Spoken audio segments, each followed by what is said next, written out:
other speakers. Yeah, we're on to go. All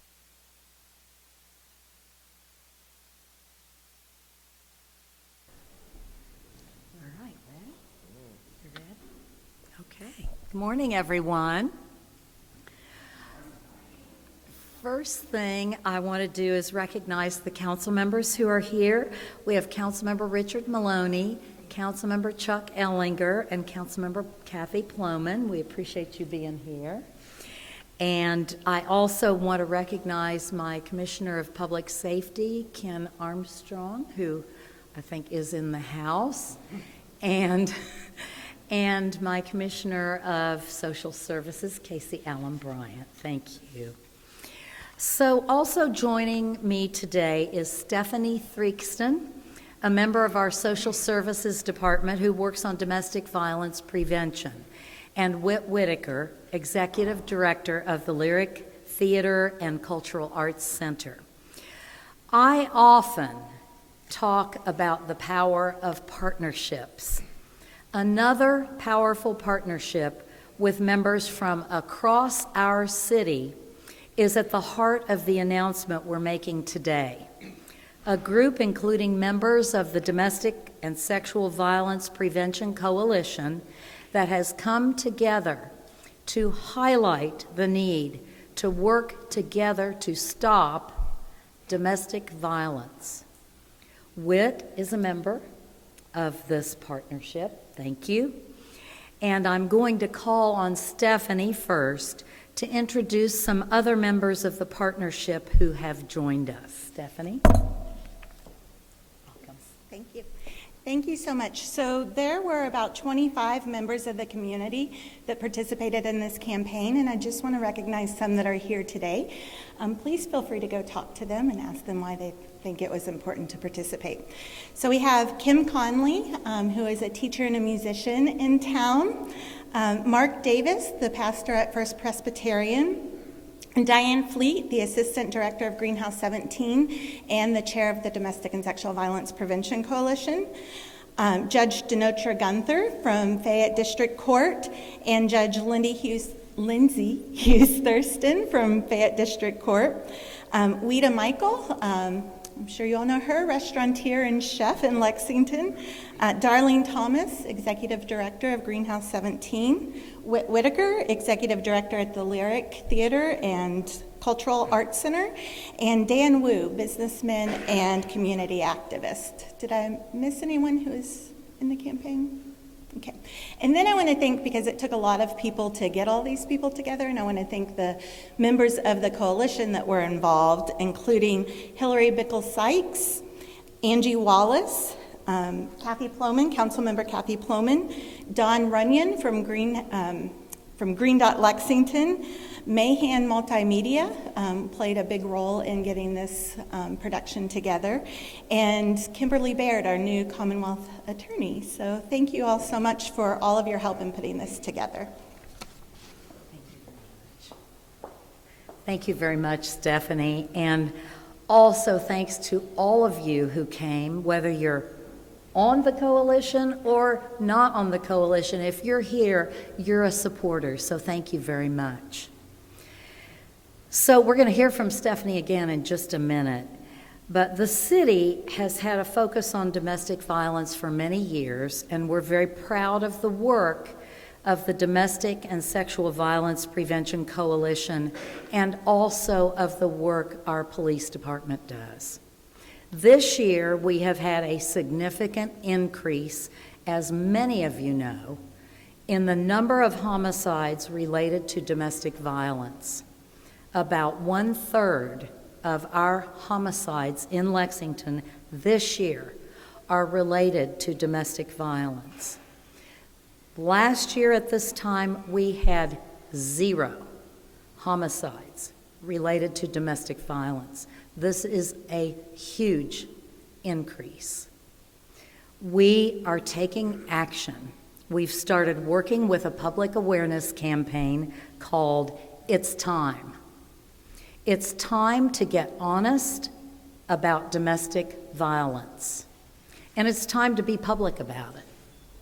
We have called the community together, judges, advocates, survivors, prosecutors, and residents to speak up and say, "It's time, Lexington." Here's a sample video from the Public Awareness Campaign. And there's our screen. If you can move so you can see it. It's time. It's time to get honest about domestic violence. It's time, Lexington. Lexington, it's time. It's time. Domestic violence is a community issue, not a private matter. It's time to get honest. We all know someone who has experienced domestic violence. It's time. Lexington, it is time. It's time.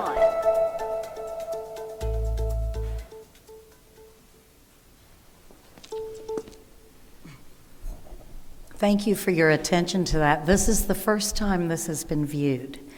And so, as another part of the public awareness campaign, we're letting domestic violence victims know that if they need help, they can call 311 for assistance and referral. It's a small step, but it's an important one because 311 is an easy number to remember. So often, domestic violence happens in isolation, and those of you who work in this area know this too well. Domestic violence victims often need a simple way to ask for help. Now they can dial 311. Now, let's hear a little bit more from Stephanie Threakston. So, first I want to mention that I did forget the stunning LaTanya Jones, who is also here, writer and social justice activist, and Lily Rochelle, who helped put together this video. So the mayor asked the members of the Domestic and Sexual Violence Prevention Coalition to put this prevention campaign together using their knowledge and experience of the people that have been doing this work for a long time. And we're very grateful for her trust and support in the effort, for recognizing how important this issue is, and for understanding that it affects all of us in this community. So this is a local campaign. The committee that put this together was very clear from the beginning that they wanted Lexingtonians speaking to Lexingtonians, saying this is what is happening in our community, and it's our responsibility as a community to prevent domestic violence. We're asking people to speak out, to be honest about domestic violence, about who is experiencing it, about who is causing harm through domestic violence, and to be honest about how we have probably contributed to it. Every one of us can do something to support survivors, hold people accountable who use abusive behaviors, and eliminate the factors in our community that contribute to domestic violence. This campaign has 3 parts. It's time to know about it, it's time to talk about it, and it's time to do something about it. Domestic violence is a complex issue, and there are lots of things that are misunderstood. So we want to get some truth out there for people to understand that it's the abusive behavior that is the problem and not anything the survivor does or doesn't do, and how everyone has a role in preventing it. We want people talking about this issue because if you can't talk about a problem, if you can't acknowledge it, you can't solve it.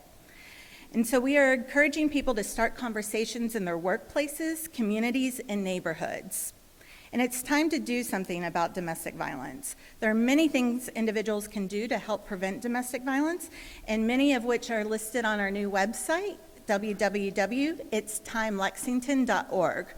And you got a sheet that also has a QR code that will provide a link to the folder that has all of the videos with all of the participants in them. And we are so very grateful for the numerous people who enthusiastically agreed to take time out of their busy lives to participate in this campaign. So it's time to do more, Lexington.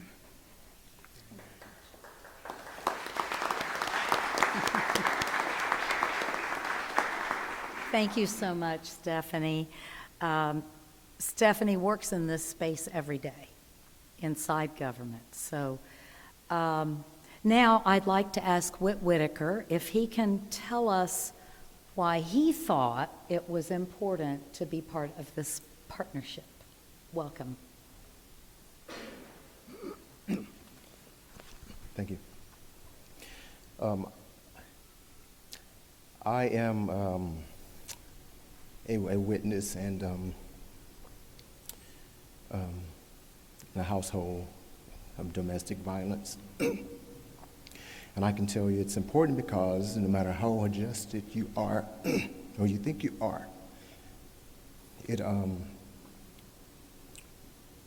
wears on you. You're never fully able to understand or get rid of it. It's important because there are people out there who see things and don't speak up.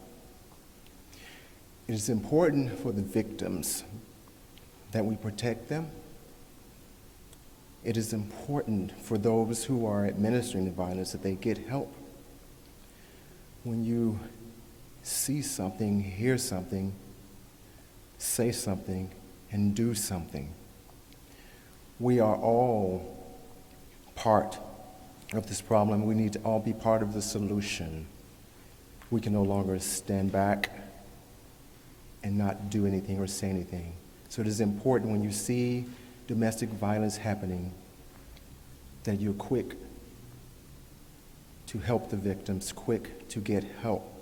And let me be clear, any form of violence perpetrated by a person or entity in power and influence who uses that power and influence to abuse victims who are powerless, who are unable to protect themselves or do anything about it, any form of violence is wrong. So speak up, Kentucky. Speak up, America. It's time that we no longer stay silent and keep this in the shadows. Because if we don't do something, there are people who carry it around for a long time. And if we don't do something before it's too late, more people will die. Thanks.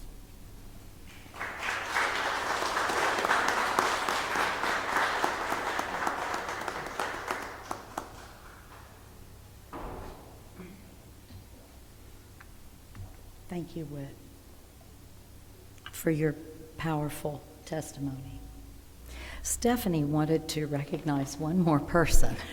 We don't want to forget anybody. I should be a little better at this, but Andrew Shady's also here, who works at Arbor Youth and has been on reality TV. And if you have a chance, I'm serious, he's so charismatic. And if you have a chance to speak to any of these participants, to interview them, please do that. Thank you. Thank you to all of our partners. Every one of you is critical to this effort, and you've all stepped up to speak about domestic violence. And I can't thank Whit enough for his personal testimony. I know that was difficult, and as you said, it's time. It's time to speak up. And so thank you all very much for being here, and we'll take some questions. Any questions from the media? You're unusually silent today. Oh, Mayor, gotcha. Mayor, this is a three-phase kind of approach. Can you talk about just all three of those phases and what goes into each? Okay, Stephanie will talk about it a little bit. Yeah. So the first phase is it's time to know more about domestic violence. On our website, there's information under each of the phases. Again, we just really want people to understand domestic violence, about who is causing the harm. We focus way too much on survivor actions and behavior and choices when they don't have good choices in front of them. And we really need to be focusing on the behavior of those that are causing harm. We need to be honest that we all know someone who has caused harm through domestic violence. We need to be honest that we all know someone who has experienced domestic violence. And there's lots of other things that we would love for you to understand. It's not mutual violence. Leaving is a process. It's not easy. All of that stuff is on our website. Phase 2 is it's time to talk about domestic violence. As Mr. Whitaker examined, I mean, was an example of the most powerful information and stories we have are from survivors themselves. And then the third phase, and in that second phase, we will give you some talking points on our website about how to have those conversations in your neighborhoods, in your workplaces, in your faith communities. It's just really simple to start, and it's so very, very important. As Mr. Whitaker said, it could save some lives. And then the last phase is it's time to do something about domestic violence. I know this year we've all been asking ourselves, what can we do to help prevent this? And there's actually lots of things you can do. Again, a list is on our website, but you can attend a Green Dot bystander training and learn how to safely intervene in violence before it happens. Have conversations with your friends and coworkers. Model healthy behaviors and healthy relationships. Host a training on domestic violence, learn about local resources, speak up when you hear sexist, racist, homophobic, or transphobic comments, check in with your friends if you're concerned about their safety, hold a discussion in your organization about what it means when someone in a leadership role perpetrates domestic violence. How are you going to respond? Because they are in those roles. And ask your workplace for a domestic violence policy that supports survivors at work. And these are just a few of the examples that we as a community can do to help prevent domestic violence. Thank you. Just one thing I want to add to that doesn't have to do with the phasing, but I think it was about last June, I've kind of lost track exactly, early summer when we had been looking at our homicides and the detail of that, because, you know, the devil's in the detail of everything we do in government. When we really came to the shocking realization that last year, until November, there were no homicides related to domestic violence, none. And how much that had grown this year. We internally decided we had to do something. We can't just sit by as a community and just watch it happen, because this is all of our responsibility. So that was kind of the genesis of the conversation that led us here. And we're so thankful for all these partners and many more who aren't here, who are involved in this, who believe in this, and who are going to be vocal and in the workspace of this. And as we all know, the power's in the partnerships, right? So anyway, what other questions do you have? Anything else from the media?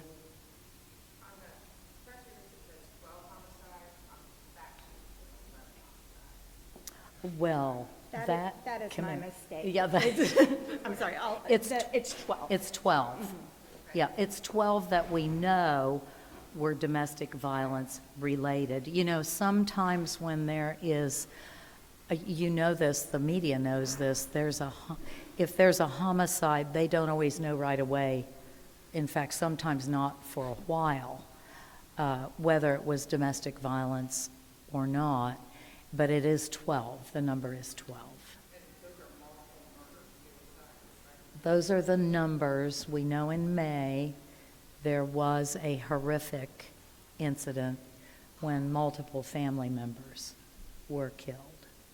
And so those are the exact numbers of people who lost their lives due to domestic violence related issues.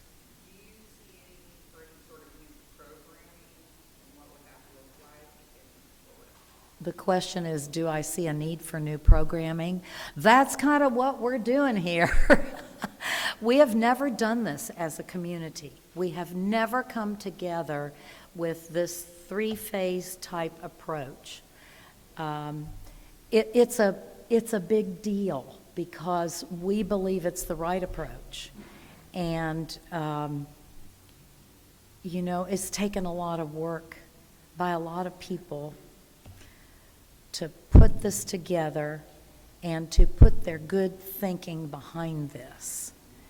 And, you know, I just, as Whit was talking, I was thinking about all the children who witness domestic violence in the home. They don't ever get to process it. And so we think this is the approach, the new approach that we're taking, and we believe it'll be successful.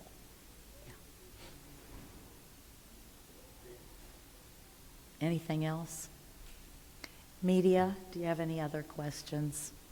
I know Stephanie will be happy to answer questions on her own if you want. So thank you all for being here. It's time. Thank you.